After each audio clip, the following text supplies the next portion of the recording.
Baik, bismillahirrahmanirrahim. Sebelumnya, Bunda sekalian, apakah suara saya bisa terdengar nih kepada Bunda sekalian? Boleh nih, Bunda yang bisa mendengar dengan jelas suara saya boleh ketik di kolom komentar atau di kolom chatnya. Jelas teh gitu.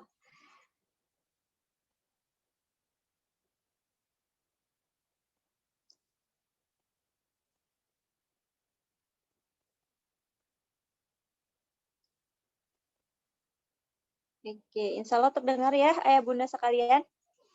Oke, baik sebelumnya nih saya ucapkan selamat malam dan selamat datang nih kepada Bunda sekalian ya yang telah memasuki room meeting pada kegiatan malam hari ini.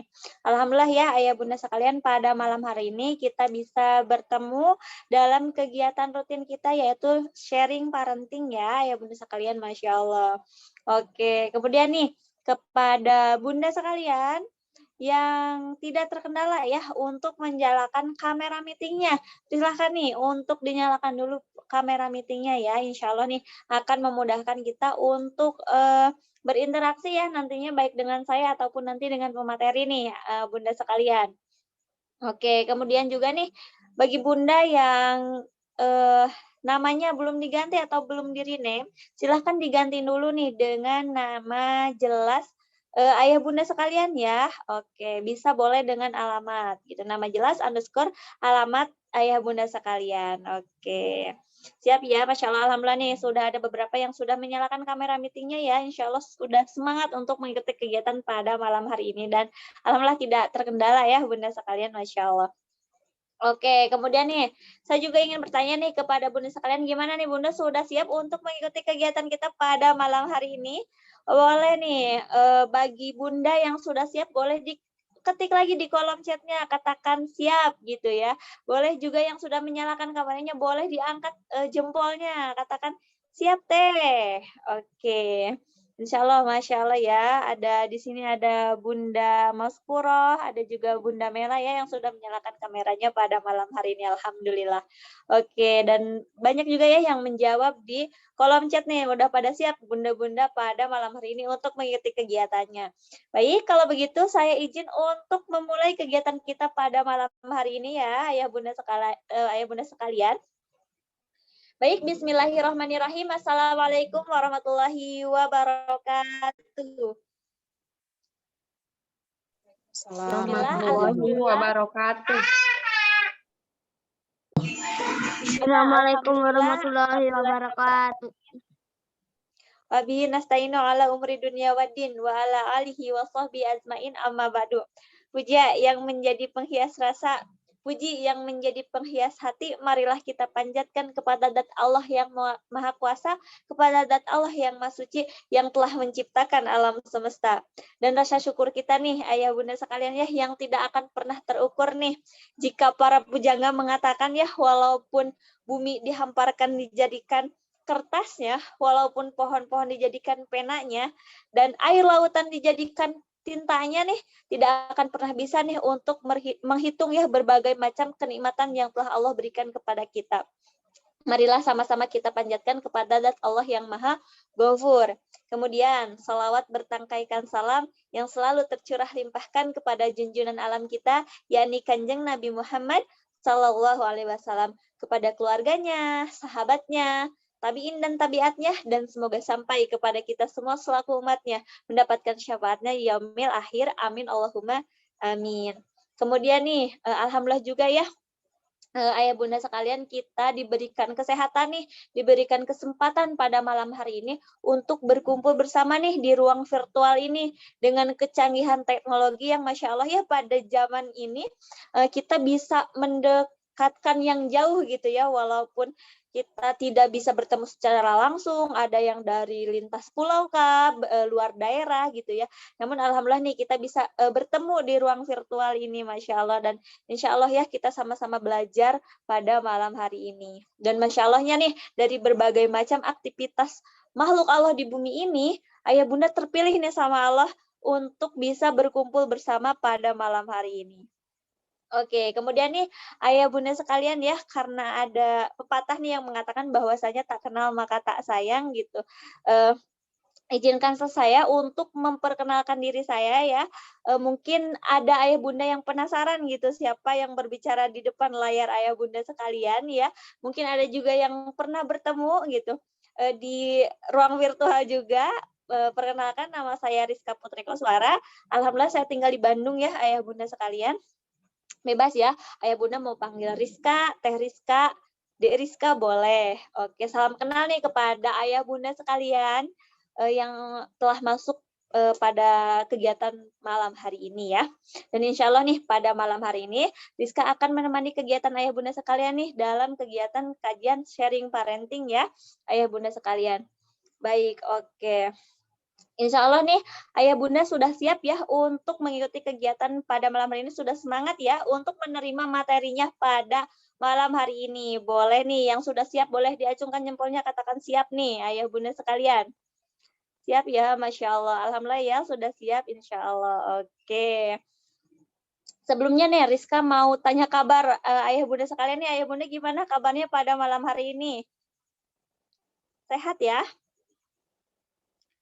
Oke, insya Allah sehat. Alhamdulillah. Masya Allah. Alhamdulillah ya, sehat, semangat, dan insya Allah siap nih untuk mengikuti kegiatan pada malam hari ini. Oke, kalau gitu Rizka ada jika nih kita semua ya ayah bunda sekalian ingin mendapatkan keberkahan ilmu yang full nih, yang 100% nih ya. Nah, maka ada syaratnya nih ayah bunda sekalian nih. Apa nih Teh syaratnya, kok pakai syarat segala ya? Oke, syaratnya apa nih? Yang pertama, ayah bunda harus selalu bahagia ya. Berikan senyuman terbaiknya nih pada malam hari ini ya dalam menerima materinya nih, Masya Allah ya. Kemudian yang kedua, bagi ayah bunda yang tidak terkendala ya, silahkan nih menyalakan kamera meetingnya ya untuk bisa menyimak dengan full ya materi pada malam hari ini insya Allah. Oke, dan yang ketiga silahkan nih ayah bunda cari tempat yang aman dan nyaman dan tidak terkendala nih tentunya untuk mendapatkan materi kita pada malam hari ini. Oke, baik. Alhamdulillah nih ayah bunda sekalian. Pada malam hari ini pemateri kita sudah berada di tengah-tengah kita semua dan insya Allah sudah siap ya untuk menyampaikan materi yang insya Allah luar biasa nih pada malam hari ini. Langsung saja nih kepada Ustadz Didik, waktu dan layar dipersilahkan. Terima kasih, Teh Rizka. Bismillahirrahmanirrahim. Assalamualaikum warahmatullahi wabarakatuh. Waalaikumsalam warahmatullahi wabarakatuh. Alhamdulillah, alhamdulillahi wahda, sholatu wa'da, wa nasor abda, wassalatu wassalamu man la nabiyya ba'da, wa ala alihi wa sahbihi wa man tabi'ahuda. Asyhadu an la ilaha illallah wa asyhadu anna Muhammadar Rasulullah. Allahumma sholli ala sayyidina Muhammad wa ala ali sayyidina Muhammad. Segala puji hanya milik Allah, ya Allah yang menciptakan malam menjadi siang, menjadikan siang menjadi malam, menghidupkan yang mati dan mematikan yang hidup. Maha benar Allah dengan segala firman-Nya. Salawat dan salam kepada Nabi kita sebagai suri teladan umat manusia. Beliaulah yang memberikan contoh teladan bagi kita bagaimana berkeluarga, bagaimana dalam bermasyarakat, dan tentunya teladan dalam kehidupan kita, dan mudah-mudahan kita kelak mendapatkan syafaat darinya, yakni dari Nabi Muhammad SAW. Ayah bunda dimanapun ayah bunda berada, mudah-mudahan Allah memberikan kesehatan lahir batin dan tentunya anak keturunannya soleh-soleha. Amin ya Allah ya Rabbal Alamin. Alhamdulillah kita bisa bertemu kembali atas izin Allah yang sebelumnya beberapa minggu kemarin kita sempat tidak bisa hadir dalam pertemuan ya, karena lain halnya, dan subhanallah gitu diuji dengan sakit gitu ya. Subhanallah banyak juga ternyata di lingkungan kita yang sedang mungkin boleh jadi sakit baik di rumahnya atau di rumah sakit. Mudah-mudahan Allah memberikan kesehatan. Nah, dan juga di sini alhamdulillah sudah kembali hadir ada sekitar 33 partisipan ya, dan mungkin boleh jadi yang sudah sering hadir. Dan ini ada dari mana saja ayah bunda ya, untuk memastikan di kajian malam hari ini. Dan ayah bunda menyimak, boleh di kolom chat ditulis misalkan dari Kalimantan, dari Sumatera, dari Jawa, Nah, silakan boleh ya di absen dulu dari mana saja yang sudah hadir. Dan juga ya kondisi hujan ya di Kota Bandung, dan juga mungkin di daerah-daerah lainnya yang mungkin boleh jadi belum bisa bergabung. Nah, ada dari Bogor, alhamdulillah Pak Yadi ya, Masya Allah Pak Yadi hadir juga, seorang ayah, dan juga ada dari Gresik, dari Bunda Janeta, dan juga ada Bunda Mela. Wah, Masya Allah. Nah, ini luar biasa nih, jadi grogi ya, karena malam hari ini hadir di Zoom meeting ini kakak saya, Bunda Mela atau Umi Sei ya, di Tangerang. Masya Allah, nanti kita sapa-sapa ya. Masya Allah. Ada juga dari Semarang, Bunda Wahyu, dari Bunda Septi juga, Assalamualaikum katanya ya. Terus dari Karawang, terus ada dari Jakarta, ada dari Jawa Timur, dan juga dari Singkawang, Kalimantan, dan Bunda Ismi juga dari Jakarta, dan dari Subang, dan Masya Allah ya, dari kota-kota lainnya.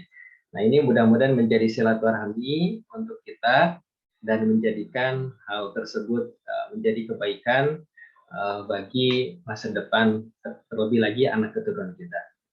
Baik ya Bunda yang dirahmati Allah, mari kita mulai kembali dengan bacaan basmalah bersama-sama. Bismillahirrahmanirrahim. Baik, alhamdulillah, Bunda yang dirahmati Allah Subhanahu wa taala. Sebelum kita masuk ke kajian sharing parenting, dan alhamdulillah menyimak ya meskipun tidak menyalakan videonya, dan di sini kalau di video saya bisa melihat dari Bunda Wahyu ya, Bunda Wahyu, dan juga Umi Sei dari Tangerang ya, bisa terlihat di sini Masya Allah, dan juga ada Bunda Halimah, Bunda Maskuroh, dan yang lain-lainnya. Nah, sebentar lagi kita akan masuk ke bulan suci Ramadan, maka dari itu kami mengucapkan gitu ya, selamat menyambut bulan suci Ramadan. Mudah-mudahan bulan suci Ramadan kali ini jauh lebih baik daripada sebelumnya. Karena kemarin juga sempat kita bahas, mudah-mudahan Ramadan ini pun punya target.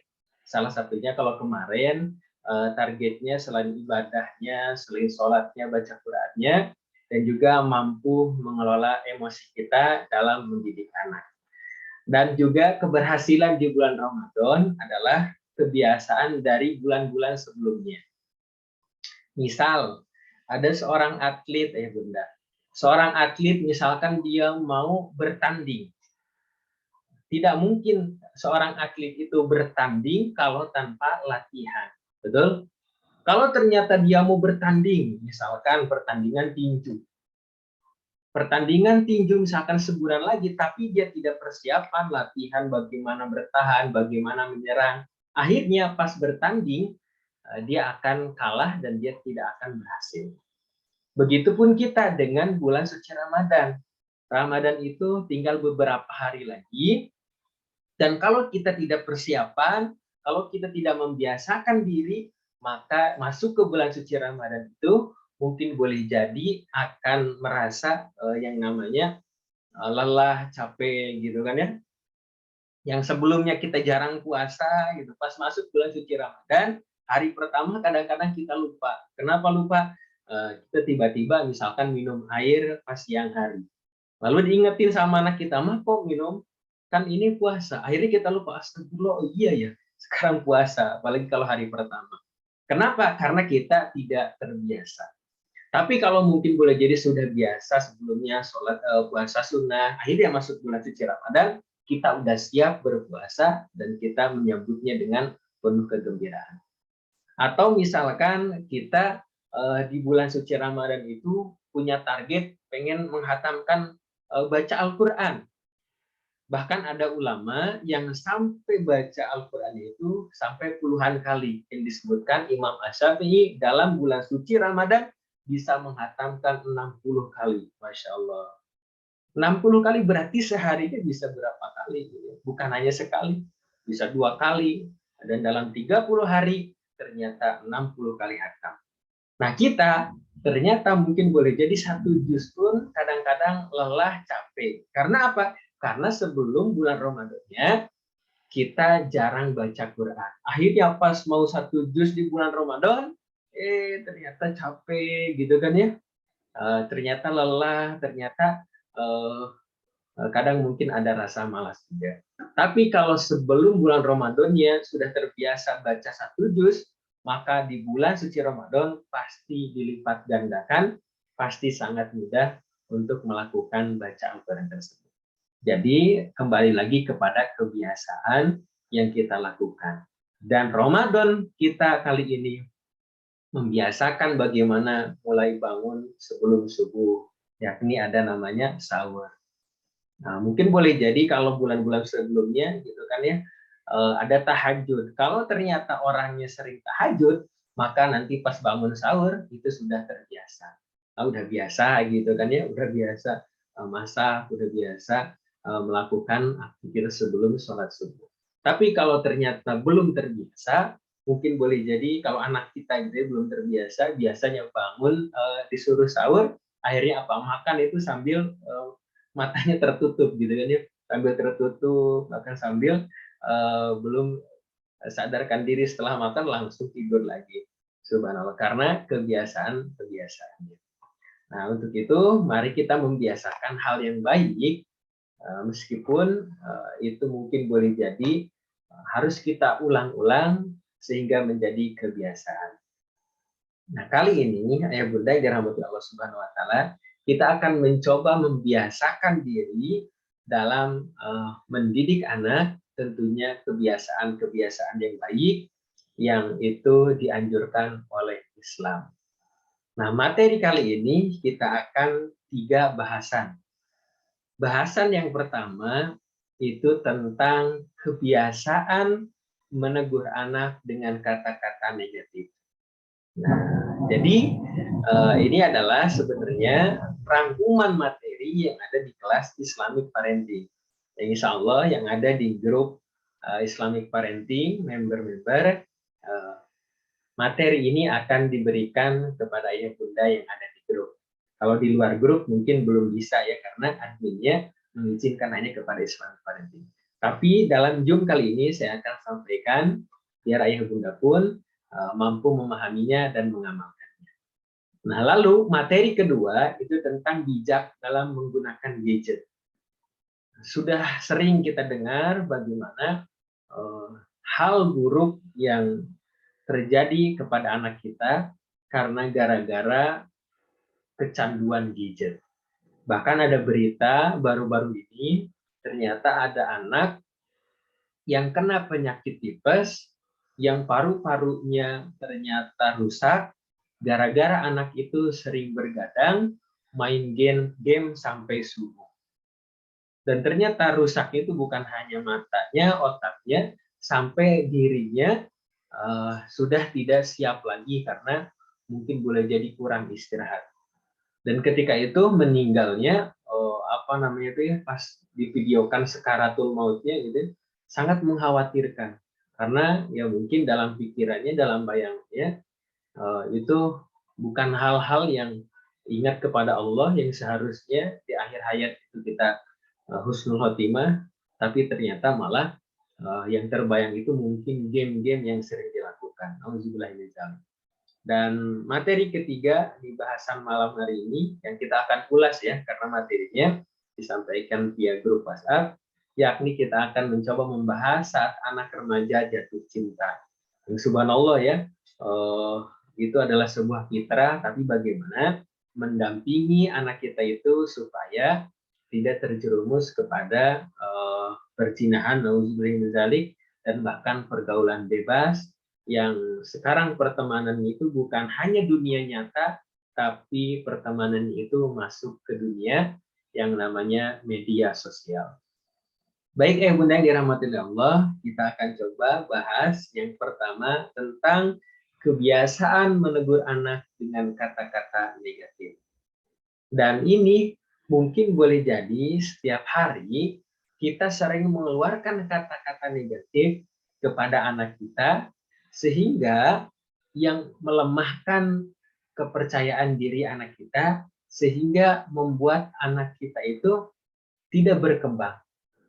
Bahkan kalau kita hitung gitu ya, berapa banyak mengeluh daripada bersyukur.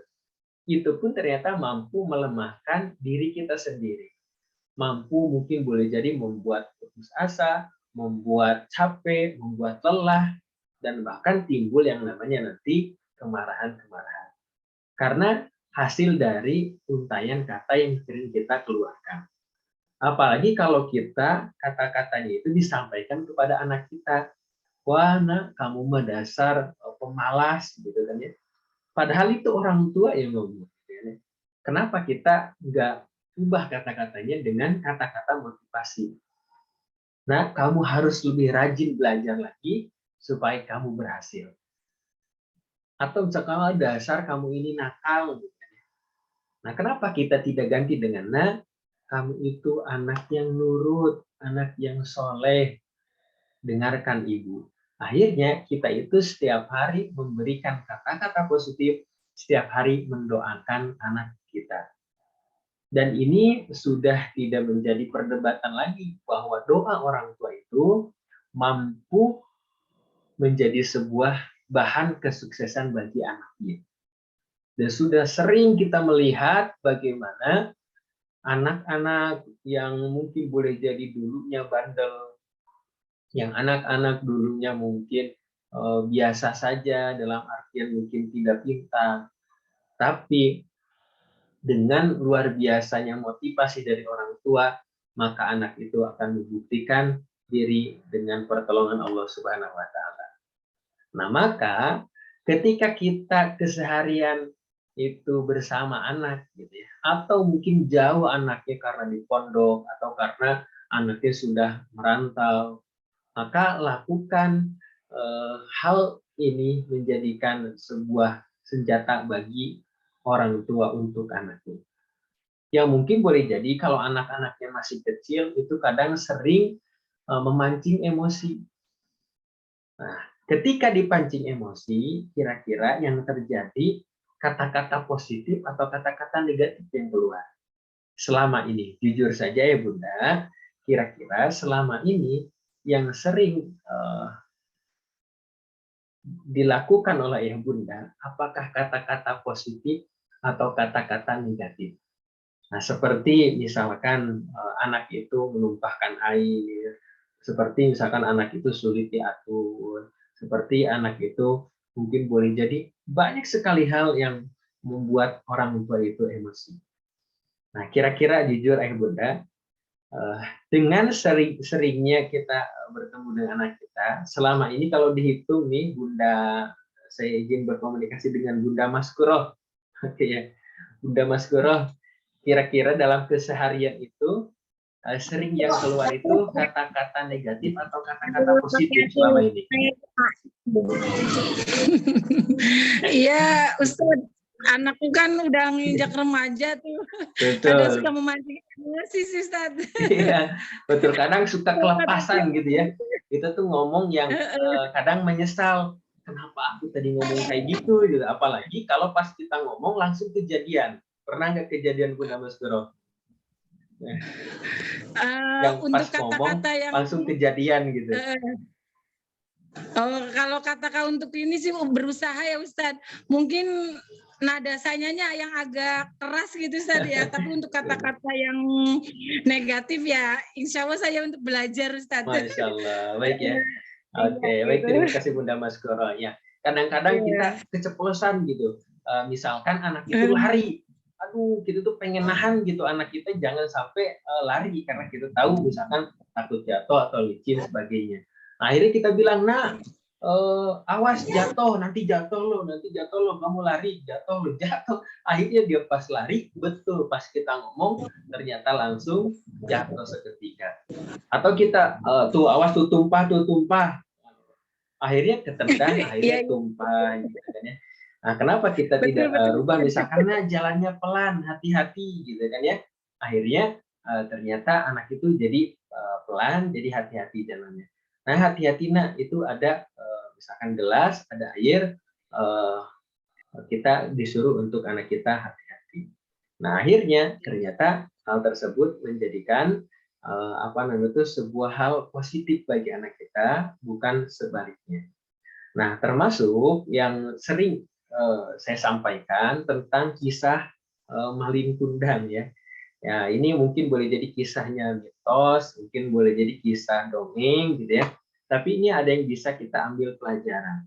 Nah, kisah di Malin Kundang itu kisahnya adalah eh, si ibunya itu mengutuk anaknya jadi batu.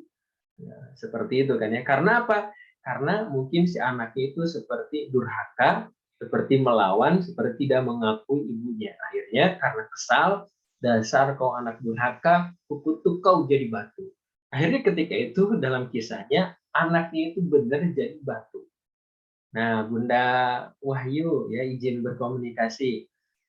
Bunda Wahyu pernah tahu nggak, pernah dengar kisah dari Malin Kundang ini yang seperti tadi saya sampaikan? Seperti itu. Jadi ibunya kesal ke anaknya gitu ya, dasar kau menganggap aku misalkan tidak diakui lagi karena kamu sukses, kamu berhasil, karena aku misalkan sudah tua, padahal aku yang melahirkan, aku yang membesarkan, aku yang kau kasih makan, dan kau bisa sukses sekarang, tapi kau ternyata durhaka, kukutuk kau jadi batu. Pernah dengar kisah itu Bunda Wahyu? Ya. Ini kisahnya daerah mana, daerah Pulau Sumatera ya. Bisa di unmute suaranya ya. Pernah dengar seperti itu Ayah Bunda? Nah, kisah dari Malin Kundang. Nah, kira-kira dari kisah Malin Kundang itu siapa yang salah ya Bunda? Ibunya atau anaknya? Oke, boleh silakan kasih pendapat ya. Dari kisah Malin Kundang, si ibunya itu ngutuk anaknya jadi batu. Dalam kisahnya benar anaknya itu jadi batu. Kisahnya itu yang salah ibunya atau anaknya ya Bunda? Kira-kira nih. Dua-duanya, Ustaz. Dua-duanya ya. Subhanallah ya.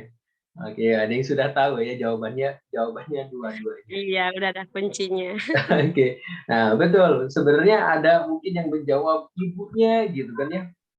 Kenapa ibunya? Ternyata tidak bisa disalahkan juga hanya ibunya. Karena apa? Karena nggak boleh seorang ibu mendoakan kejelekan kepada anaknya. Nah, dan juga ternyata kalau misalkan anaknya berarti yang durhaka gitu kan ya. Ternyata tidak bisa disalahkan hanya anaknya saja. Karena apa? Karena tidak boleh juga menjadi anak yang durhaka kepada orang tua. Nah, ternyata yang salah itu adalah dua-duanya. Seorang ibu itu tidak boleh mendoakan kejelekan kepada anaknya, dan seorang anak itu memang tidak boleh untuk melawan orang tuanya. Ini kisahnya katanya dari Sumatera Barat ya. Dan subhanallah, ternyata ketika seorang anak itu memancing emosi, akhirnya kita mengeluarkan kata-kata negatif atau terpancing tadi. Nah, itu yang kadang kita takutkan itu adalah takut kata-kata yang kita omongkan itu kejadian. Banyak sekali yang terjadi gitu ya, hal yang kadang kita misal kenapa aku melakukan ini, kenapa aku ngomong kayak gini, kenapa aku ngomong kayak gitu.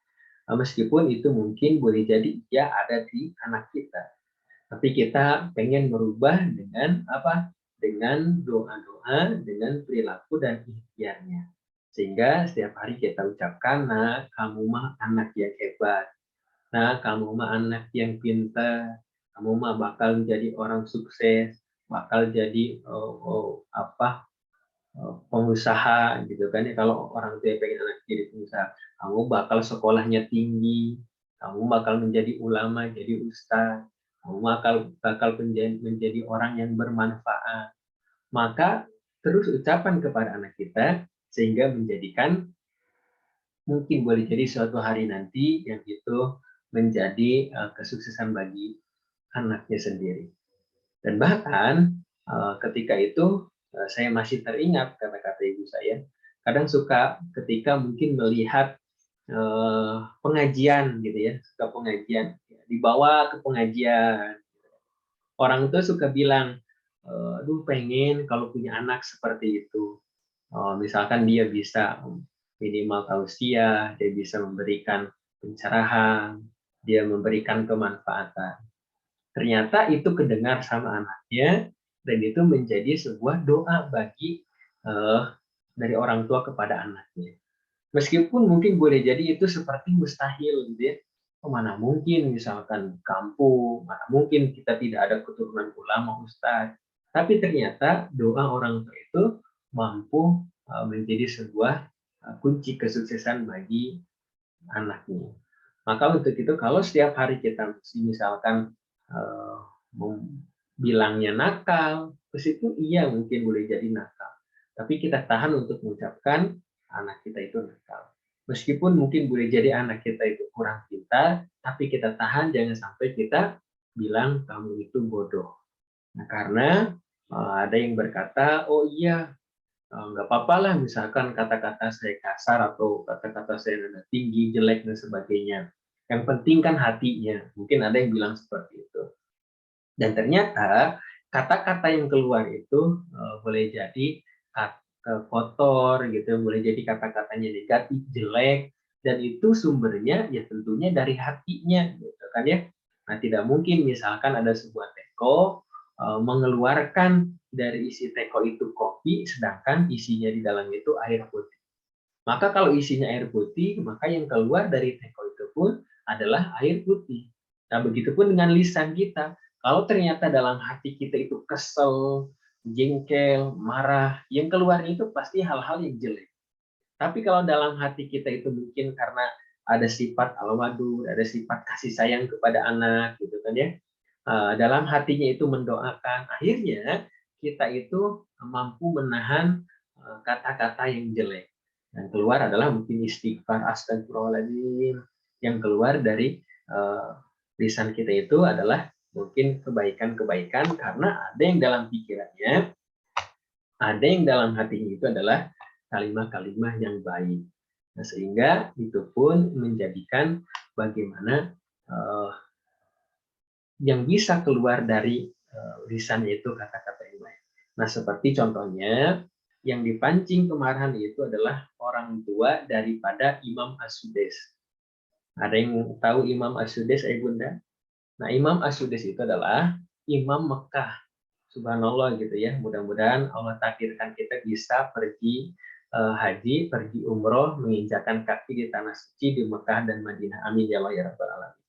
Nah, kalau ternyata di Mekah Madinah itu ada seorang imam yang dinamakan imam itu Imam As-Sudais. Jadi Imam As-Sudais itu ya tentunya kalau Imam Mekah punya ciri khas, pasti hafal Quran dan terjaga gitu ya.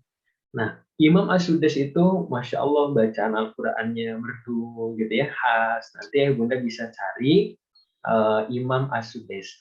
Nah, Imam As-Sudais ini ternyata punya kisah katanya di masa kecilnya. Di masa kecilnya itu mungkin sekitar anak SD ya.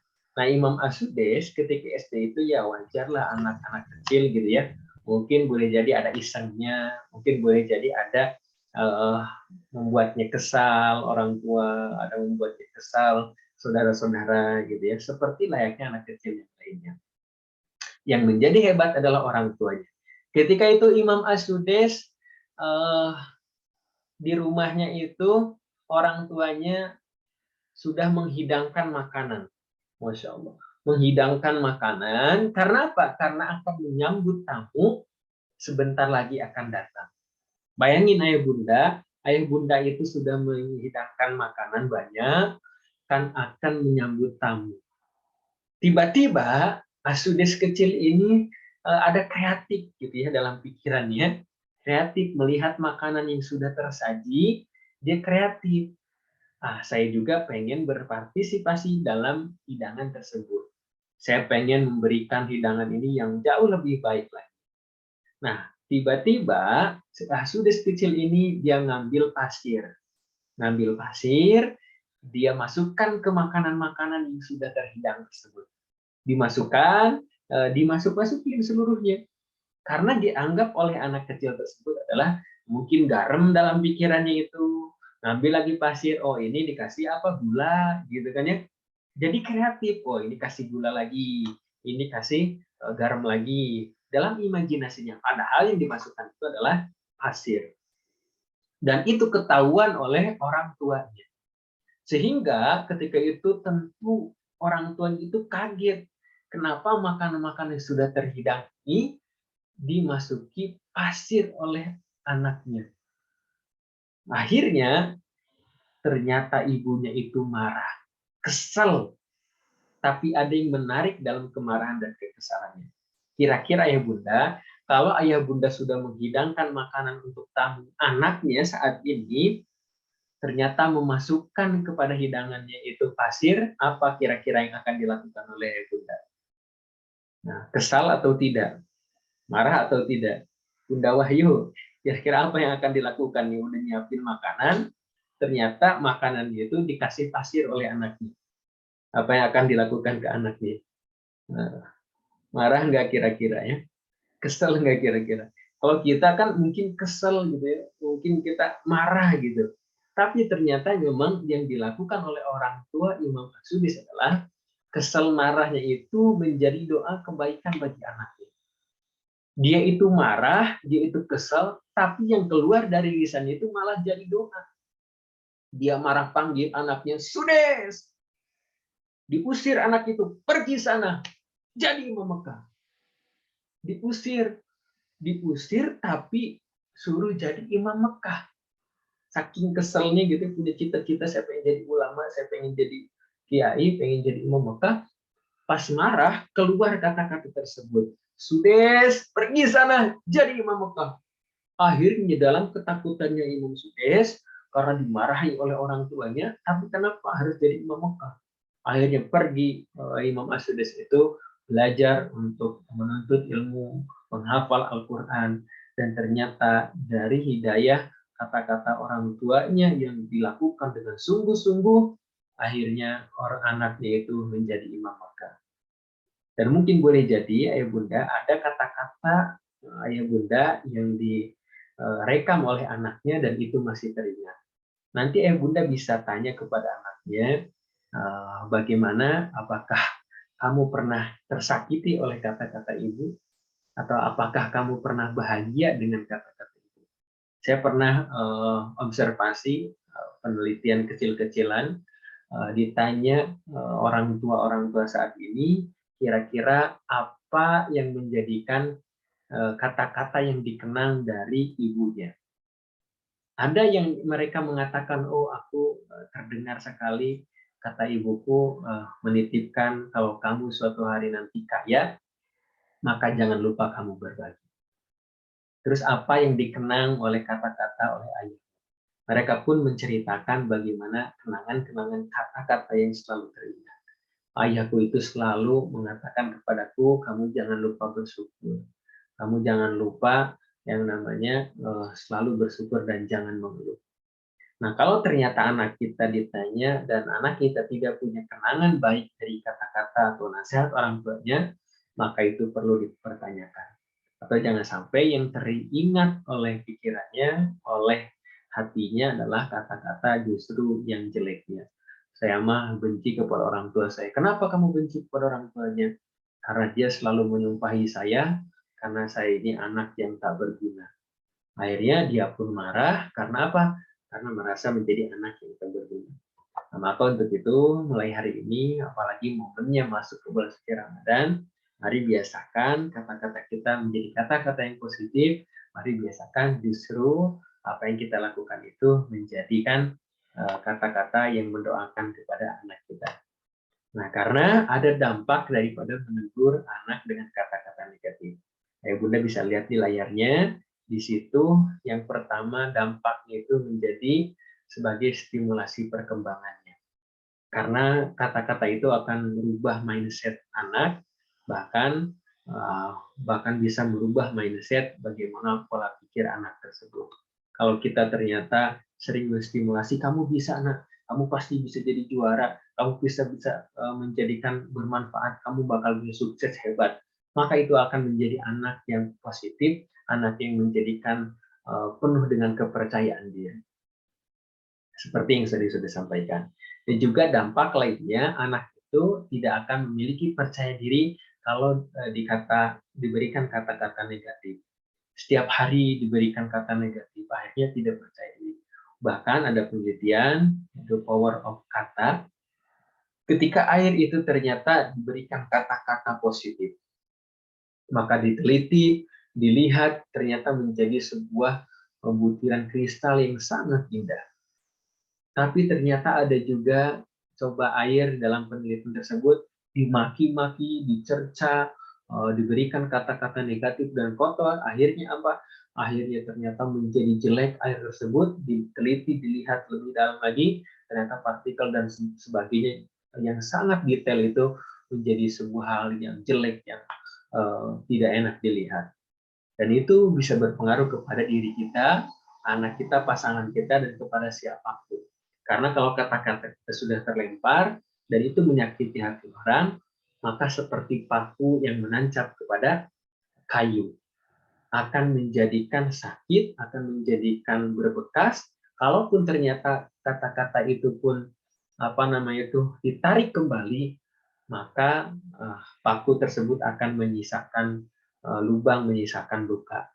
Meskipun kita tarik kata-kata kita minta maaf, tetap kata-kata yang keluar jelek, kata-kata yang keluar kotor, kata-kata yang keluar negatif kepada orang akan membekas.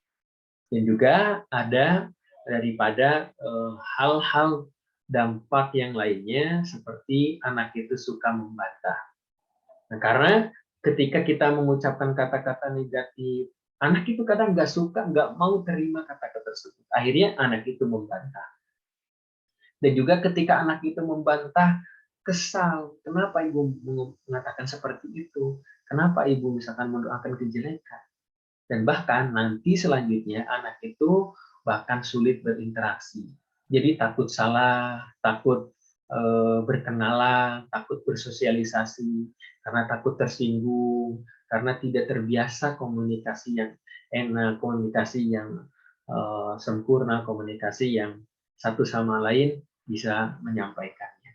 Dan akhirnya anak itu meniru perilaku apa yang dilakukan oleh di sekitarnya dan terpengaruh stigma negatif, yaitu dia pun akan melakukan kata-kata yang negatif pula.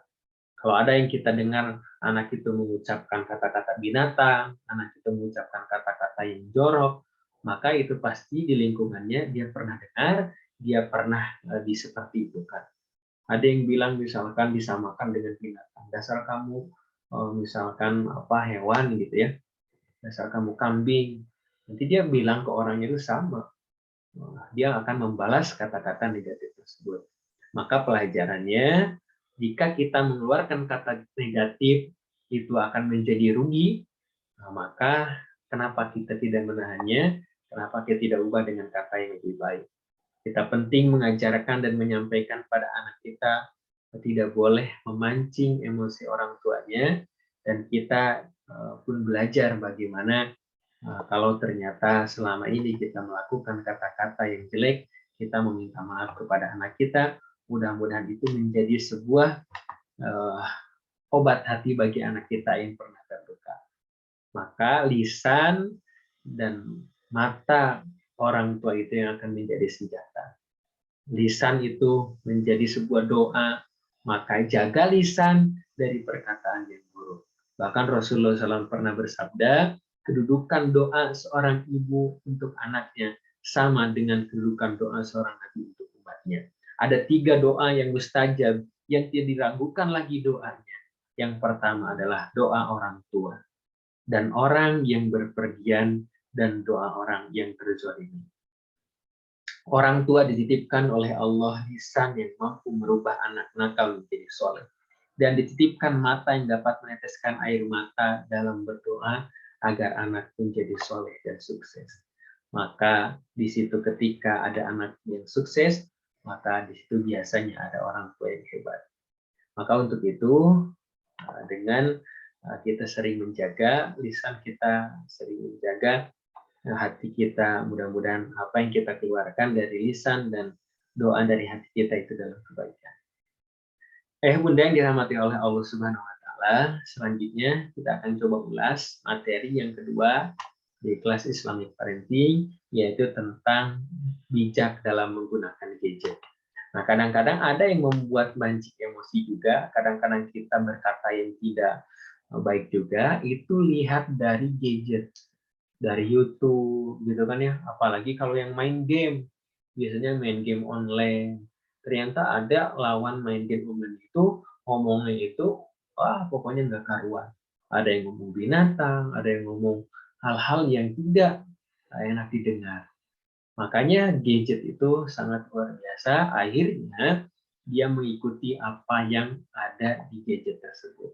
Nah, jangan sampai kita kehilangan ternyata masa-masa bersama anak gara-gara gadget. Makanya kita belajar bijak dalam menggunakan gadget. Nah, ketika anak kita itu sudah kecanduan, ketika anak kita itu sudah tidak bisa lepas dari gadget, maka sebenarnya hal itu bisa mengganggu fisik dan mentalnya. Bisa mengganggu pertumbuhan otaknya, bisa mudah stres, bisa malas berkomunikasi ngomong, padahal diajak ngobrol, tapi anak itu nggak mau ngobrol. Dia senangnya main handphone, dia senangnya main media sosial. Bahkan bisa gangguan memicu bagaimana anak itu bisa menjadi agresif, bisa menjadi susah diatur. Karena apa? Dia terlalu senang dengan gadgetnya. Nah, lalu bagaimana aturannya atau bijaknya dalam menggunakan gadget? Nah, sehingga tidak berdampak tadi gitu ya, komunikasinya, sehingga tidak berdampak dalam perkembangannya, baik fisik ataupun mentalnya. Maka aturannya kalau punya anak 0 sampai 2 tahun gitu ya, ini masih di bawah batita. Bayi di bawah 3 tahun. Maka jangan sampai diberikan tontonan, baik itu televisi, HP, laptop, komputer, dan lain sebagainya. Apalagi itu diserahkan kepada anak, apalagi itu misalkan sampai seharian. Nah, ibu ini lagi jualan, nah, dipegang aja handphonenya. Ternyata anak itu padahal belum ngerti, masih 0 sampai 2 tahun. Akhirnya anak itu melihat, padahal dalam handphone itu percepatan pergantian objek itu sangat cepat sekali, sehingga matanya mungkin cepat lelah, sehingga mungkin pikirannya sering terkuras kecapean, bahkan bisa tidak nyenyak tidurnya, atau mungkin boleh jadi bisa susah tidur. Karena apa? Karena yang namanya layar itu, laptop, HP, bukan waktunya untuk diberikan. Atau mungkin boleh jadi usianya 2 sampai 5 tahun. Nah, ini kan udah mulai ngerti gitu ya, sudah mulai tahu mana yang dia sukai dan apa yang tidak disukai. Nah, tapi kita coba batasi. Jadi dibatasi itu hanya misalkan 1 jam per hari. Nah, sisanya karena ini kan masih butuh dengan kasih sayang orang tua, masih butuh dengan pelukan, dengan ciuman, masih butuh dengan aktivitas-aktivitas main di luar dan lain sebagainya. Maka jangan sampai mungkin seharian full dia main handphone, dia nonton TV. Bahkan ada yang sampai ya saraf-saraf matanya, saraf-saraf dalam wajahnya itu bisa kena, akhirnya anak ini sakit mata. Atau karena mungkin malas berkomunikasi, akhirnya anak ini keterlambatan dalam berbicara, ada yang keterlambatan dalam berjalan, ada keterlambatan dalam perkembangan lainnya. Nah, ini jangan sampai terjadi. Dan usia kalau 16 sampai 18 tahun itu sepertinya harus dibatasi juga.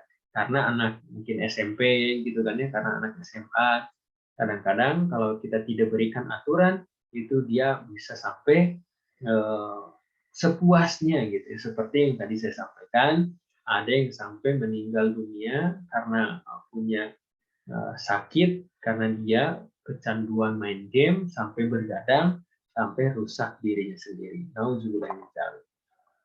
Nah, untuk itu kita perlu bagaimana memberikan solusi dalam hal tersebut. Solusinya bagaimana? Tentunya kita solusinya harus membatasi kegiatan anak itu tidak hanya gadget saja atau internet saja. Kita bisa melakukan hal lainnya seperti mengenalkan alam bebas. Kalau orang tua dulu suka menunjuk, nah itu gunung, nah itu mobil, nah itu laut, nah itu pohon. Luar biasa. Bahkan aktivitasnya bisa berjalan, bisa lain sebagainya. Dan juga ternyata orang tua harus memberikan teladan. Teladan bagaimana bijak dalam menggunakan handphone. Baik ayahnya atau ternyata itu ibunya. Nah, kita tegas dalam peraturan yang orang tua sudah tetapkan. Nah, kamu boleh 2 jam ya. Nah, kamu boleh nonton ini ya. Kamu jangan lihat yang membuka aurat dan joget dan sebagainya. Nah, dan juga kita meluangkan waktu beraktivitas bersama anak. Yang mungkin boleh jadi karena sibuk, gitu ya, mungkin punya pekerjaan atau mungkin punya warung, punya aktivitas lain, akhirnya diberikan handphone anaknya supaya anteng. Akhirnya nanti kalau sudah kecanduan, baru kita sulit untuk mengambilnya. Ada yang sampai diambil, sampai marah, sampai kabur. Ada yang sampai ketika diambil handphonenya, ada yang sampai melawan kepada orang tuanya. Gara-gara kita membiarkan. Nah, jika orang tua bekerja memakai gadget, maka pahamkan kepada anak, dampingi menggunakan gadget, sehingga anak tidak main internet kemana-mana, membatasi pertemanan, memiliki lingkungan sosial yang baik. Apalagi zaman sekarang ada wifi, misalkan gitu bisa mengakses datanya sepuas mungkin, gitu ya. Maka untuk itu kita ada nasihat-nasihat dari Luqmanul Hakim. Daripada misalkan tadi kita berkeliaran seperti itu, maka Luqmanul Hakim ternyata mengajarkan anaknya itu luar biasa. Di surat Luqman ayat 13-19 itu sambil kadang ngajak anak-anaknya itu jalan-jalan, ngajak anaknya jalan-jalan. Bahkan ada yang mengatakan mengajarkan gitu ya sambil naik keledai. Yang itu disampaikan ada hikmahnya. Hikmahnya banyak sekali baru disampaikan. Tuh kalau ketemu orang tuh seperti itu. Tuh kamu itu harus tawadu. Tuh kamu tuh harus rajin ibadah dan seterusnya. Maka kalau ternyata anak itu pun berlanjut gitu ya, sudah mulai remaja. Nanti kalau ada anaknya yang bunda sudah mulai remaja, ada anaknya itu sudah mulai jatuh cinta, maka disinilah yang namanya harus lebih hati-hati dan ekstra dalam mendidiknya. Kalau kita mungkin anaknya masih kecil gitu ya, capeknya itu mungkin bagaimana anaknya pup, bagaimana ngasih makan gitu kan ya. Kalau anaknya sudah remaja dia sudah bisa makan sendiri. Tapi mungkin mendidiknya adalah dalam pendidikan karakter, dalam pendidikan moral, dalam pendidikan nilai supaya bagaimana anak itu berakhlak yang baik dan tidak terjerumus kepada hal yang kita tidak inginkan. Maka ketika misalkan anaknya sudah mulai jatuh cinta, sebenarnya itu adalah perasaan yang wajar karena itu sudah masuk tahapan remaja. Yang khawatirkan itu adalah sampai anak SD, SMP dia sudah berani karena dia menonton dari gadgetnya tadi itu suatu hal yang tidak layak untuk dilakukan oleh anak. Karena dia lihat di handphone itu gombalan, karena lihat di handphone itu banyak hal yang kejelekan-kejelekan sehingga dia ikuti. Nah, untuk itu ketika pada masa ketertarikan ini perlu yang namanya kita mendampingi. Perlu kita yang namanya bagaimana berdiskusi. Bahkan ketika sikap orang tua itu salah dalam mendampingi anaknya, maka anak ini bakal lebih tertutup lagi. Nah, tapi kalau orang tua ini mampu dekat dengan anaknya, mampu ngobrol dengan anaknya, maka anak ini akan mulai terbuka. Ketika ternyata anak itu udah mulai jatuh cinta, maka libatkan peran orang tua ketika anaknya punya permasalahan cinta. Mungkin dia sedih, dia galau, dan sebagainya. Kita tanya permasalahan-permasalahannya. Kalau bisa kita tahu kalau ada yang suka gitu ya, kita lihat bagaimana akhlaknya. Oh kamu jangan deket-deket dengan sini. Dia orangnya seperti itu. Bahkan nanti diajarkan bagaimana dalam Islam itu tidak boleh yang namanya pacaran. Nanti kamu mah ta'aruf aja langsung nikah, gitu kan ya. Dan tetap mengutamakan pendidikan dan nilai sekolah. Akhirnya, kamu misalkan jangan sampai terganggu. Karena mungkin boleh jadi ada yang sampai kamu ngerjain tugas, ada yang kamu sekolah, dan lain sebagainya. Karena gara-gara ternyata anak kita itu sedang jatuh cinta, dan ternyata ada dalam permasalahan dalam percintaannya itu. Yang seharusnya itu tidak dilakukan oleh anak-anak kita, karena kita tentunya pengen anak kita itu taat kepada Allah. Maka untuk itu orang tua perlu memperkenalkan bagaimana perasaan cinta itu. Ibu juga misalkan tidak pacaran dulu, gitu kan ya. Ibu juga sama ayah kenal misalkan langsung nikah, dan akhirnya misalkan kita ceritakan bagaimana orang tua itu anak itu bisa tahu mana laki-laki yang benar dan mana laki-laki yang tidak benar, mana perempuan yang benar, mana yang tidak benar. Maka pacaran dalam Islam itu yang jangan sampai anak kita itu terjerumus dalam hal kejelekan. Maka kita sampaikan, kamu jangan sampai berdua-duaan dengan laki-laki, kamu jangan mau misalkan dipegang-pegang, kamu jangan mau diajak jalan-jalan, kamu jangan mau dilecehkan, jangan ikuti hal-hal yang tidak diinginkan. Maka untuk itu, kalau ternyata kita sering katakan positif, nasihat-nasihat terbaik untuk anak kita, lalu kita mampu memiliki lingkungan yang baik, baik lingkungan di sekitar kita, ataupun di lingkungan media sosial dengan bijak menggunakan gadget, dan juga ketika anak kita permasalahannya sudah mulai remaja dan dewasa, lalu kita mampu terus membimbingnya, mampu anak itu pengen menjadi teladan, seperti orang tuanya, maka insya Allah anak itu akan tumbuh kembang menjadi anak yang soleh-soleh.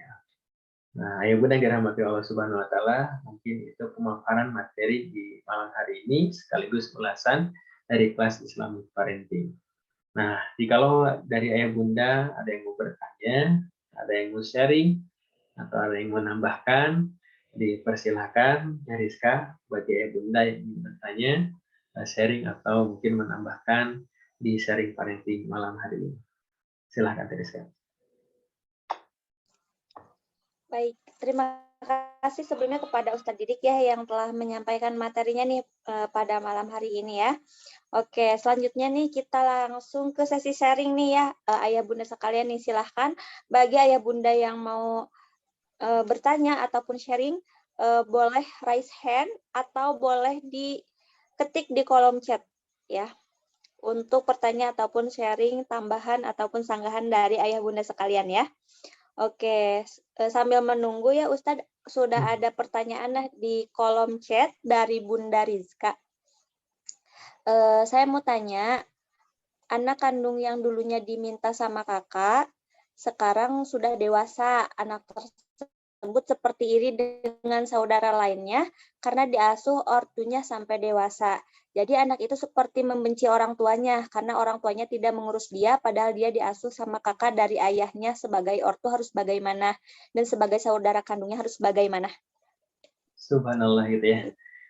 Oke, baik, pertanyaan yang menarik dan ini mungkin terjadi ya dalam kehidupan sehari-hari. Dan mungkin boleh jadi tidak kasus ini saja, tapi mungkin banyak kasus. Nah, kalau dilihat dari kasusnya, saya bisa dikatakan mungkin boleh jadi wajar anak itu akan iri, anak itu akan merasakan menuntut gitu ya. Karena apa? Karena fitrahnya memang seorang anak itu diasuh oleh orang tuanya. Nah, jadi ini mungkin kalau yang saya pahami kasusnya gitu ya, misalkan ada 3 anak. Ya, tiba-tiba misalkan dari 3 anak itu satu itu dititipin ke uaknya misalkan gitu ya, atau diasuh sama uaknya. Seperti itu. Nah, akhirnya diasuh sama uaknya, padahal misalkan si anak itu pengen merasakan kasih sayang orang tuanya. Nah, ini adalah fitrah karena tangan orang tua, kasih sayang orang tua itu mungkin tidak bisa digantikan oleh uang, oleh kakek, nenek gitu ya, meskipun mereka jauh lebih sayang. Karena apa? Karena fitrahnya bagaimana orang tua itu yang melahirkan dan itu sudah menjadi sebuah fitrah. Bahkan kajian sebelumnya itu tentang mencetak peradaban berawal dari rumah, itu ada kategori-kategori yang dimana seorang ibu itu fitrahnya memang mendidik, gitu kan ya. Seorang ayah itu memang fitrahnya mencari nafkah, dan seorang ibu itu fitrahnya membesarkan anak-anaknya. Kalaupun ternyata ada ibu yang bekerja itu akan mendapatkan sebuah dampak tersendiri. Begitupun dengan anaknya yang dititipkan pasti memiliki dampak. Lalu bagaimana sekarang karena anaknya sudah gede dan sudah dibalikin lagi misalkan ke orang tuanya gitu ya. Nah, di sini yang harus mampu menyembuhkan luka daripada anak tersebut. Kalau misalkan sebagai orang tua, tentunya meminta maaf dengan alasan yang bisa diterima oleh anak tersebut. Kenapa misalkan alasannya dulu dititipkan kepada uaknya atau kepada kakaknya? Nah, misalkan alasannya itu adalah karena alasannya ini apa gitu kan ya, kesulitan ekonomi, nggak bisa ngurusnya, bekerja, maka disampaikan kepada anak mungkin yang sudah dewasa sekarang, dipahamkan, maafkan ibu ya, dan itu sampaikan permohonan maafnya tentunya dari hati, merasakan penyesalannya, karena takut zalim, tidak memberikan kasih sayang full kepada anak tersebut. Atau misalkan ditakutkan kita zalim karena kita membedakan pilih kasih kepada anak. Misal gitu ya. Akhirnya kita minta maaf, kita bertobat kepada Allah, mudah-mudahan anak ini memaafkan sehingga rasa irinya hilang. Bahkan pernah disampaikan keterangan-keterangan itu sangat tidak boleh yang namanya pilih kasih. Bahkan ada kisahnya ketika itu ada anak kecil duduk di paha orang tuanya, di paha kanan. Tiba-tiba ada anak satunya lagi, maka disuruh yang satunya lagi didudukin di paha yang kirinya. Jadi jangan sampai misalkan, oh si Ade duduk di sini, misalkan si kakaknya udah kamu duduk di sana aja, terus si kakaknya duduk di sini, adenya nggak usah di sini, kamu di sana aja karena udah besar. Nah anak itu kadang rebutannya apa itu?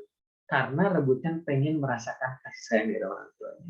Oke kalau gitu ayah peluk dua-duanya. Oke kalau itu ibu peluk dua-duanya, suruh di sini semuanya.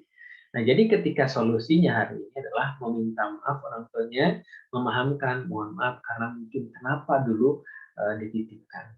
Mungkin menuntut seperti itu. Sehingga iri adik kakak kandungnya yang lain bisa mendapat kasih sayang orang tuanya, sehingga dia tidak. Nah, selain itu, ternyata kalau dia belum bisa memaafkannya, maka dibantu dengan amalan-amalan ibadahnya. Amal ibadahnya mau gimana pun itu kan namanya orang tuanya atau punya alasan yang lain. Kalau sampai parah ternyata rasa iri itu tetap ada sehingga benci kepada yang satu dengan yang lainnya, maka mungkin bisa dibantu dengan terapi. Nah, kami pun ada terapi tentang terapi ikhlas, maka mengikhlaskan sesuatu hal yang sudah terjadi yang tidak sesuai dengan diri kita, supaya apa? Supaya kita mampu memaafkan siapapun yang berbuat salah kepada kita. Dan ini pun pernah terjadi kepada kisah Nabi Yusuf alaihissalam. Ketika itu Nabi Yakub alaihissalam memiliki sekitar 10 anak. Dan ternyata memang Nabi Yakub itu sangat cinta kepada Nabi Yusuf alaihissalam. Dan ini yang memicu saudara-saudara lainnya cemburu kepada Nabi Yusuf alaihissalam. Memang di situ Nabi Yakub mengespesialkan Nabi Yusuf alaihissalam. Nabi Yusuf itu memang ganteng, dan orang tuanya itu tahu bahwa anaknya ini akan menjadi seorang nabi, seorang rasul, menjadi seorang yang hebat gitu ya. Nah akhirnya apa? Akhirnya ya cemburu yang lainnya. Akhirnya sampai cemburunya ini lebih parah ya, yang kisah Nabi Yakub bisa baca di surah Yusuf ya. Nah itu bukan hanya irinya itu sampai ke tahap pengen membunuh Nabi Yusuf alaihissalam. Sampai dalam kisahnya dilempar Nabi Yusuf itu ke sumur, bahasanya tuh mau dibunuh saja lah gitu, mau dikucilkan saja, mau dibuang saja. Saking irinya pengen mendapatkan kasih sayang orang tuanya, yaitu kasih sayang yang spesial yang orang tuanya Nabi Yakub itu memang sangat sayang sekali kepada Nabi Yusuf. Nah ini pun mungkin boleh jadi terjadi kepada mungkin keluarga sebagian dari kita, yang dimana ternyata anak itu menuntut karena mungkin merasa tidak disayangi atau merasa dibedakan dari adik kakak kandungnya. Kalau kita yang menjadi di posisi itu, mungkin kita pun akan merasakan sakitnya gitu ya. Kenapa aku dibedakan padahal aku anak kandungnya? Kenapa aku misalkan seperti ini? Padahal aku ini kan sama misalkan dengan kakak atau adik kandung yang lainnya. Mungkin mudah-mudahan tadi seperti itu ya solusinya, meminta maaf, mencoba mendamaikan dirinya, dan kita sebagai orang tua mencoba mencurahkan kasih sayangnya secara adil. Seperti itu mungkin Teh Rizka dan Bunda Rizka juga ya. Iya.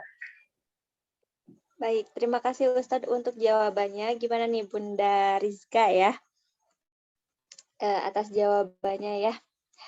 Oke, selanjutnya nih Ustadz ada 2 pertanyaan dari Bunda Leni dan Bunda Alia nih, sama-sama tentang remaja yang sedang jatuh cinta ya. Assalamualaikum, mau tanya bagaimana sikap kita saat melihat WhatsApp anak perempuannya banyak chat dengan teman laki-lakinya. Anak saya sekarang kelas 2 SMP. Kemudian ada dari Bunda Alia. Assalamualaikum Ustadz, terima kasih atas ilmunya. Mohon izin bertanya, bagaimana untuk mendampingi anak remaja laki-laki yang jatuh cinta namun tidak mau bercerita, apa yang harus dilakukan oleh orang tua kalau anak laki-laki remaja tersebut tidak mau bercerita? Itu mungkin Ustadz. Tentang permasalahan anak remaja ya. Yang pertama, kalau kita tahu ternyata anak kita itu, cetak itu banyak teman laki-lakinya, gitu kan ya. Sedangkan anak kita itu perempuan. Nah, ini sebenarnya seperti yang tadi disampaikan, ada beberapa tips dalam mendampinginya. Nah, tipsnya tentunya kita harus menanamkan kepada anak kita mana batasannya, mana yang boleh dilakukan dan mana yang tidak. Seperti tadi pun ada sebuah keterangan, misalkan kamu jangan sampai melampaui batas, jangan sampai berdua-duaan, jangan sampai mendekati zina, jangan sampai pacaran, jangan sampai merusak sekolah kamu, nilai kamu, pikiran kamu, bahkan bisa putus asa dan seterusnya, gitu kan ya. Nah, ini sebenarnya bisa ditanamkan dengan cara apa ya? Kalau misalkan di rumahnya itu misalkan ada sebuah peraturan-peraturan, baik itu peraturan misalkan dalam hubungan dengan orang di luar, dengan orang asing, termasuk dalam dengan chat dengan laki-lakinya. Nah, ini biasanya diajarkan dalam bab pergaulan. Insya Allah selanjutnya tentang pergaulan Islami. Nah, bagaimana pergaulan Islami? Nah, kalau ternyata anak itu tahu gitu ya, dapat kajiannya, dapat ilmu-ilmunya, lama-kelamaan ternyata anak itu akan menjaga diri. Gitu kan ya. Nah, saya bisa membedakan misalkan tentang mahasiswa. Saya kasih contoh tentang mahasiswa. Ketika itu ada mahasiswa yang mohon maaf gitu ya, kerudungnya misalkan biasa saja, terus juga mungkin tidak pakai apa namanya itu kaos kaki, dan dia pun ngobrol asik dengan teman-teman laki-laki. Tapi ternyata ada perempuan lain, dia itu berhijab yang menutup dirinya, dan dia pakai kaos kaki, dan ketika ngobrol dengan lawan jenis itu apa namanya itu tidak berhadapan, bahkan namanya itu mungkin ada pembatas. Bahkan bisa dikatakan apa namanya itu si perempuan ini jarang sekali mau menanggapi obrolan daripada laki-laki tersebut.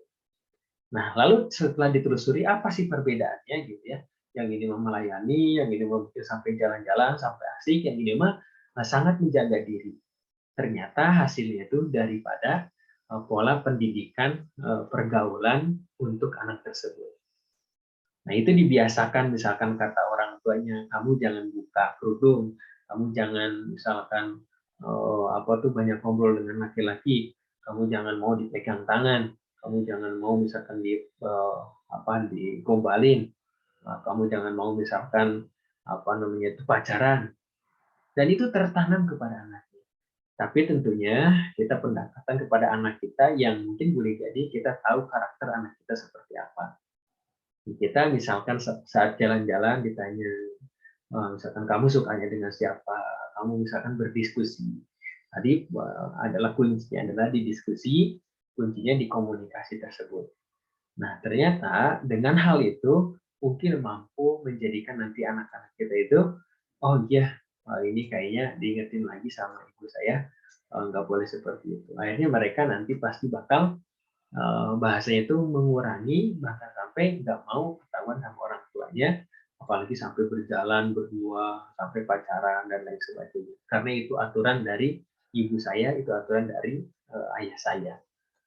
Nah, lalu bagaimana dengan anak laki-laki yang dia sebenarnya udah mungkin boleh jadi ya punya rasa, punya ketertarikan, tapi nggak mau cerita, gitu ya. Mungkin karena anak laki-laki itu lebih tertutup biasanya gitu ya, maka kita boleh sampaikan, nah kamu boleh misalkan tertarik dengan ini dengan itu, tapi kamu misalkan jangan sampai pacaran, jangan sampai misalkan apa namanya itu melampaui batas. Jadi nasihat-nasihat saja. Mungkin boleh jadi nasihat satu arah yang mungkin itu akan didengar oleh anak kita laki-laki. Yang itu akan menjadi pertimbangan bagi dia, dan suatu hari nanti dia akan bercerita kalau terpancing dengan apa yang disampaikan oleh orang tuanya.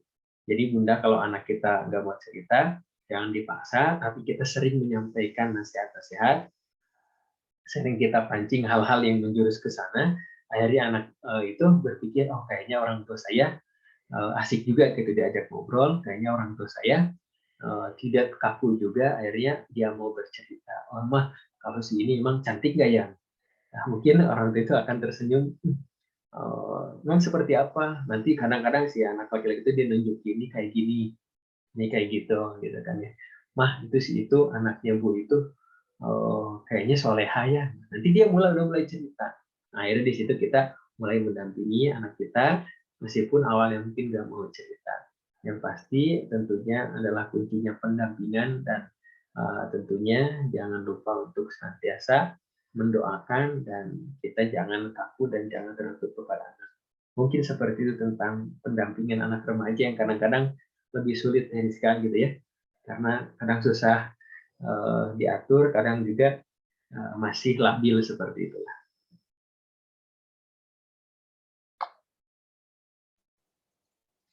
Baik, terima kasih kepada Ustadz yang telah menjawab nih pertanyaan dari Bunda Leni dan Bunda Alia ya. Gimana nih Bunda Leni dan Bunda Alia atas jawabannya ya.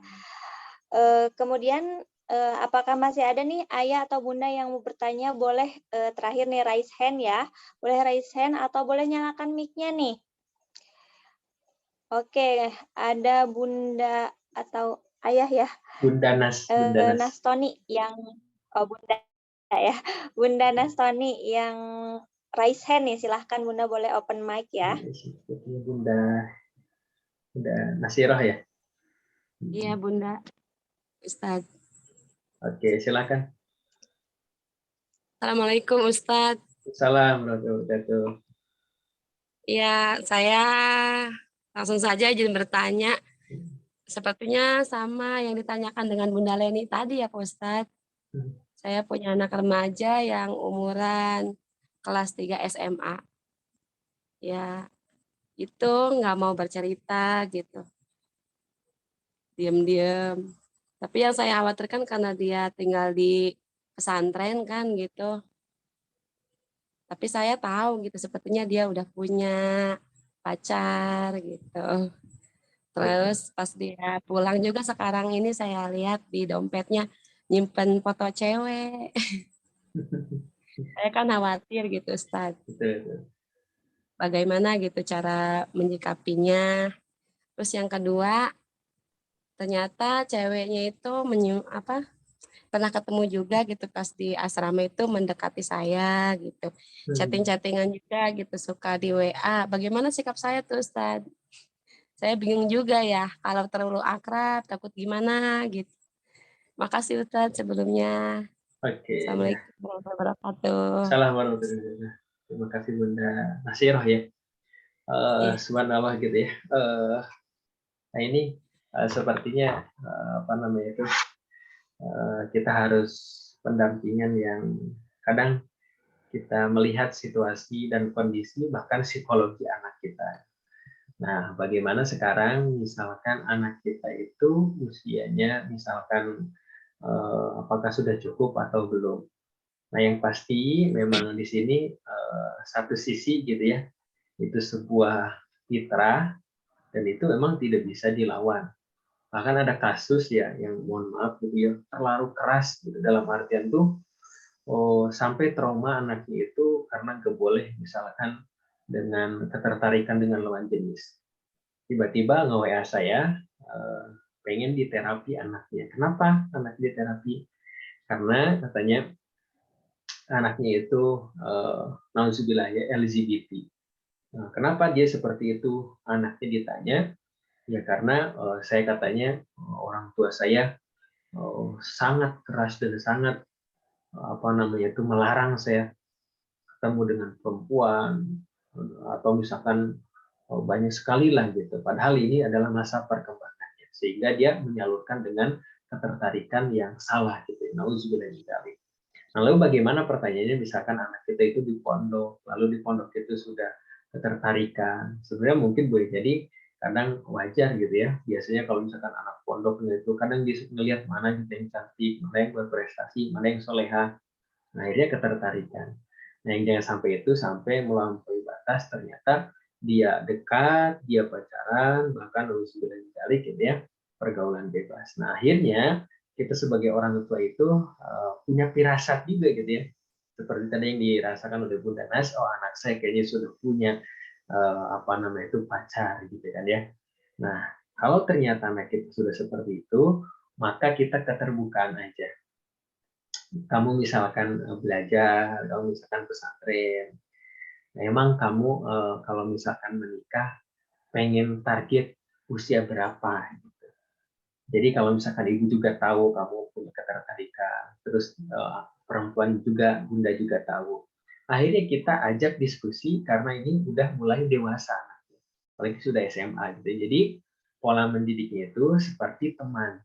Jadi kalau misalkan dari 0 sampai 7 tahun itu seperti raja gitu ya, anak kita tuh disayang, diraja, kita gendong, kita angkat gitu kan. Karena anak itu perlu dengan kasih sayang dan seperti raja. Kalau ternyata anak usia SMP itu masih tawanan, masih kita cegah, masih kita arahkan mana yang baik, mana yang tidak. Nah, sebenarnya anaknya Bunda Nas ini udah masuk tahapan pendidikannya dengan cara seperti teman. Nah, layaknya seperti teman aja. Mungkin ada khawatir gitu ya dari Bunda Nas gimana, ada khawatir gitu ya.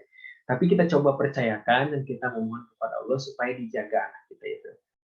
Nah, akhirnya kita ajak ngobrol, nah, kenapa kamu suka dengan si itu? Kenapa kamu suka dengan si ini? Tadi nggak mau ngobrol gitu kan ya. Nah, akhirnya nggak apa-apa, nasihat satu arah. Nasihat satu arah, misalkan kamu kalau misalkan mampu, kamu menjadi laki-laki itu harus menjadi bertanggung jawab, harus punya target misalkan kapan nikahnya. Kalau bisa kamu sudah punya misalkan modal dengan nikahnya karena kamu adalah seorang imam dan sebagainya. Jadi nasihat satu arah pun itu akan didengar oleh anaknya, bahkan akan ingat. Cuman nasihat-nasihatnya tentunya nasihat yang bijak ya. Nasihat kenapa misalkan alasannya Bunda khawatir, sampaikan aja. Nah, Bunda khawatir, nah, jangan sampai kamu misalkan pacaran, mengganggu aktivitas kamu. Nah, Bunda ini seperti ini. Jadi disampaikan saja kekhawatiran Bunda itu. Sehingga mudah-mudahan nanti mau cerita ataupun hanya nasihat satu arah, tapi tetap didengar oleh anak. Nah, kalaupun ternyata anak perempuannya gitu PDKT gitu, calon ibu mertua saya gitu kan ya, itu deket-deket gitu kan ya, mantu. calon mantu gitu kan ya. Ya kita pahamkan, betul kita pahamkan aja gitu kan ya kepada anaknya. Kadang mungkin dulu juga sama gitu ya. Kalau saya belajar dari orang tua saya, ya orang tua saya itu ya silakan aja gitu, welcome aja. Ya yang pasti kan jodoh itu nggak ada yang tahu ya. Yang jangan sampai itu kamu pacaran. Jadi ingat dulu gitu Bunda gitu ya. Pas misalkan kita berprestasi di olahraga, tiba-tiba misalkan ada yang deketin orang tua kita, bahasanya mahugi gitu, ngirim gitu kan ya. Saya suka dengan anaknya gitu kan. Karena misalkan jago olahraga gitu ya, deketinnya orang tuh paling senyum aja. Ya ada yang mahugi dik, dari siapa? Ini dari si itu katanya. Atau misalkan karena kita itu berprestasi misalkan dalam bidang ngaji gitu kan ya, akhirnya ternyata kakak saya itu misalkan bekerja, akhirnya ngasih hadiah ke kakak saya, suruh kasih kepada saya gitu kan ya. Maka misalkan PDKT seperti itu. Nah, kita sebagai orang tua ya kita mungkin menyampaikan kepada anak kita, kamu jangan pacaran, ini, tapi kalau ada yang suka, kalau kamu suka, sebatas suka itu nggak apa-apa, tapi jangan sampai rasa suka itu kamu ikuti, misalkan sampai yang tidak dibolehkan. Nah, jadi rasa suka itu boleh, tapi kalau bisa simpan dulu gitu sampai nanti akhirnya rasa suka itu yang dibolehkan oleh Allah Subhanahu Wa Taala. Jadi gitulah untuk mendidik anak remaja, kadang-kadang gampang-gampang susah gitu ya. Jadi kuncinya di pendekatan. Kalau saya di anak-anak yayasan ya, anak-anak ngaji TPQ itu anaknya kan ada yang SMP, SMA. Biasa, saya sebagai seorang gurunya kadang tahu gitu ya, dia lirik yang ini, itu lirik yang itu, gitu kan ya. Atau kadang dia tahu dia pengen apa diperhatikan yang ini, dia pengen perhatikan yang itu. Kalau pulang dari ngaji, nah kita sebagai gurunya kadang tahu gitu ya, ya pasti nih pengen apa namanya itu bercanda gitu kan, pengen jalannya bareng-barengan. Cuman kita kadang-kadang, lalu kita sebagai gurunya kadang kita ingetin. Misalkan dalam kajian kita, dalam pengajian kita ingetin, kamu jangan sampai pacaran di belakang pengajian. Jangan sampai kamu misalkan berdua-duaan di belakang pengajian. Kasih tahu yang lain kalau ada yang pacaran. Tapi kalau sebatas suka, udah biarin aja, jangan sampai rasa suka itu disampaikan dan diikuti dengan kegiatan-kegiatan yang tidak bermanfaat.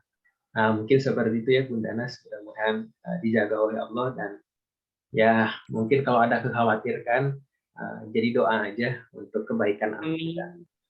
Nah, Makasih Ustadz untuk penjelasannya. baik, sama-sama. Silahkan dari Sky.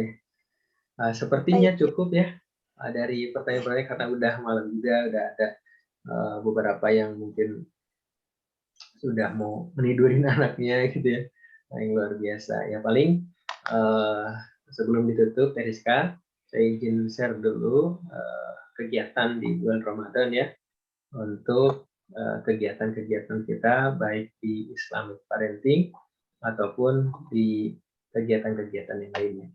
Alhamdulillah, mari sempurnakan dengan kegiatan-kegiatan baik online maupun offline gitu ya. Jadi kalau misalkan ada di sekitar rumahnya kegiatan-kegiatan offline, maka hadiri gitu ya, karena alhamdulillah katanya sudah tidak dibatasi lagi di masjid-masjid, bahkan sudah dibolehkan tarawih dan sebagainya.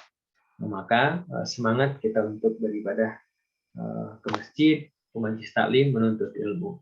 Nah, kalaupun kita terhalang oleh jarak, maka mungkin bisa belajar via online, via media yang kita bisa manfaatkan. Nah, untuk kelas selanjutnya itu ada kelas Islamic Parenting spesial Ramadan. Nah, ini ayah bunda mungkin ada yang di grup Islamic Parenting, Islamic Parenting atau Islamic Parenting 9, ada Islamic Parenting ala Nabi, Kolwab Parenting, ataupun satu pendidikan anak, manajemen kolbu dan sebagainya, maka boleh ikut di program spesial Ramadan yang insya Allah seperti yang lainnya sama gitu ya, tentang parenting, yakni 4 materi di bulan Ramadan. Yang pertama itu 4 tips Ramadan untuk anak. Sebenarnya ini tips kegiatan-kegiatan anak gitu ya, supaya Ramadan itu lebih berkesan dan tidak jenuh bagi anak gitu ya. Nah, ini disampaikan insya Allah di minggu pertama di bulan Ramadan.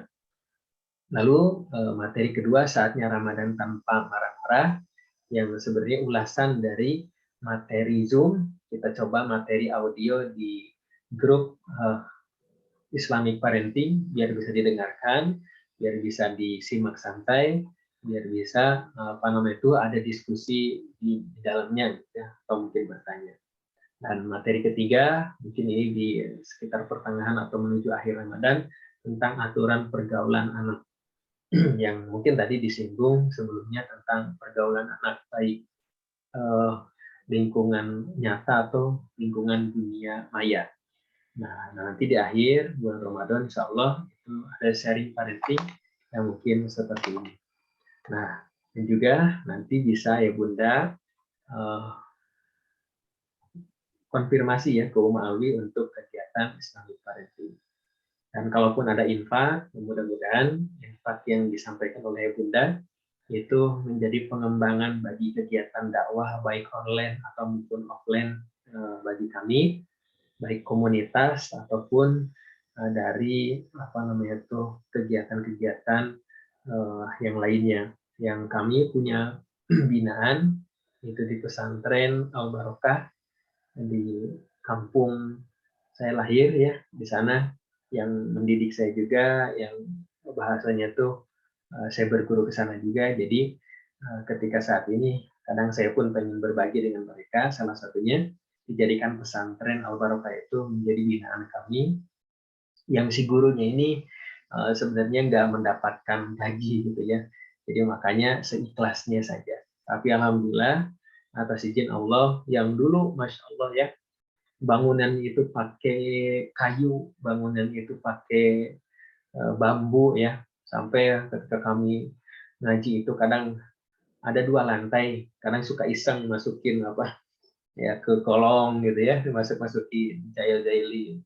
Kadang si kayunya itu udah agak bolong-bolong, subhanallah juga. Akhirnya pertolongan Allah ada yang ngebangunin. Tapi untuk kegiatan-kegiatan lainnya itu masih kita mengharapkan dari kasih sayang Allah dan alhamdulillah masih bisa berjalan sampai hari ini. Nah itu nanti kita di bulan Ramadan ada manajemen kolbu yang mungkin dulu pernah ikut, kita adakan lagi itu tentang manajemen kolbu, sehat lahir dan batin.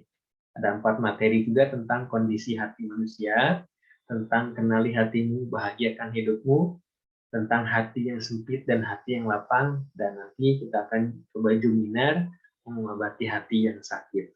Nah sebelumnya sudah ada testimoni di YouTube ya, yang alhamdulillah dalam hitungan menit itu hatinya udah mulai lapang gitu kan ya.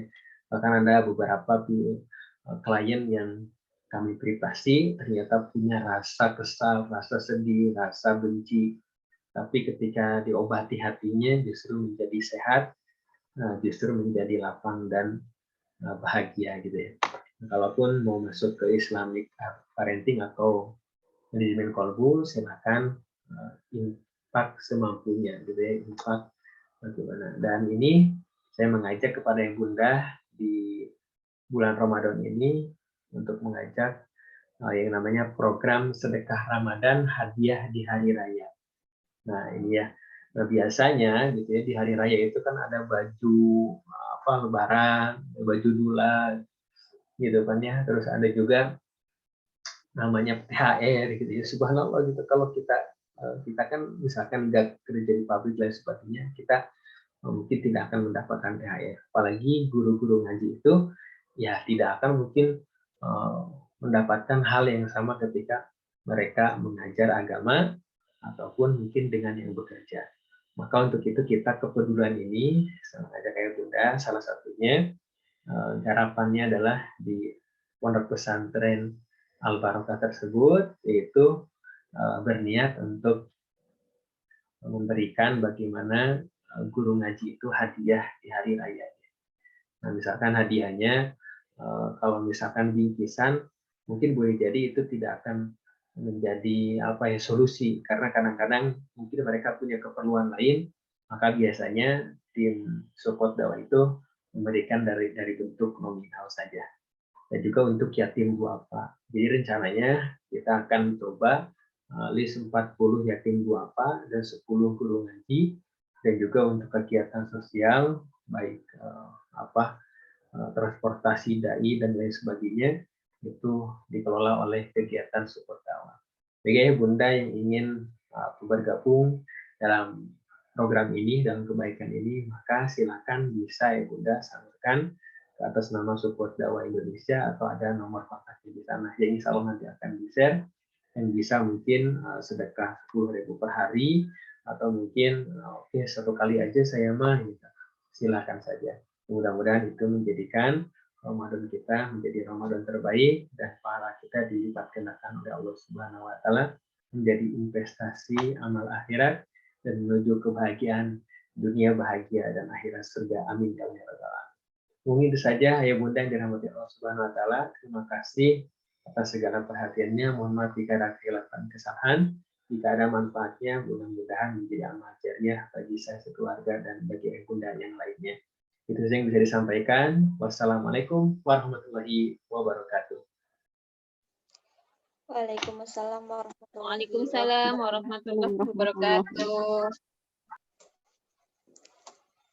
Baik, terima kasih kepada Ustadz Didik yang telah menyampaikan materinya, dan terima kasih juga nih kepada ayah bunda ya yang telah menyimak nih materi, dan alhamdulillah nih kegiatan kita pada malam hari ini dari penyampaian materi dan juga sharing juga, dan Masya Allah ya pertanyaan-pertanyaan dari Bunda sekalian ya yang insya Allah mewakili nih Bunda yang lainnya ya yang sama-sama mengalami dalam parenting, masalah-masalah dalam parenting ya Bunda sekalian, semoga nih bisa dimanfaatkan, bisa diimplementasikan, bisa sama-sama kita aplikasikan, dan semoga kita semua insya Allah ya sama-sama menjadi orang tua yang hebat nih Masya Allah ya. Amin, ya Baik. Allah.